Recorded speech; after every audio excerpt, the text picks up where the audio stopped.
Ndabivuga ntabwo ari ibanga kuko ubwabo barabyivugira abayobozi b'ibyo bihugu.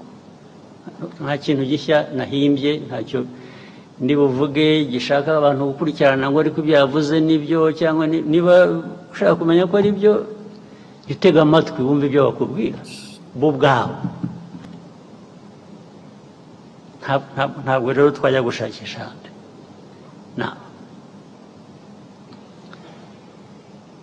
Izi ntambara zimaze iminsi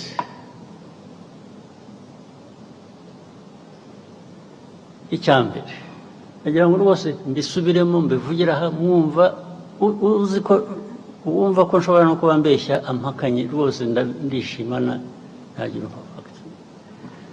Tubivuze kenshi, tubibwiye abantu benshi barabizi ntibabihakana, ariko bakabivaho bakajya ku bindi. Iyi ntambara yo muri Kongo mureba ntabwo yatangijwe n'u Rwanda, ntabwo yaturutse mu Rwanda. Rwose mubyandike, mubisuzume, mubikurikirane, ababishidikanyaho murabimenya ukuri kwabyo. Iyi ntambara yaturutse ahandi, ntabwo yaturutse hano mu Rwanda.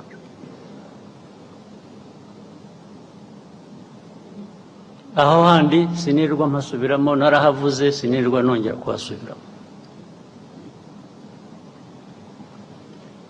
Yaturutse kuri Kongo ariko ituruka n'ahandi, uko babigenje hagati yabo ibyo ntabwo bindeba.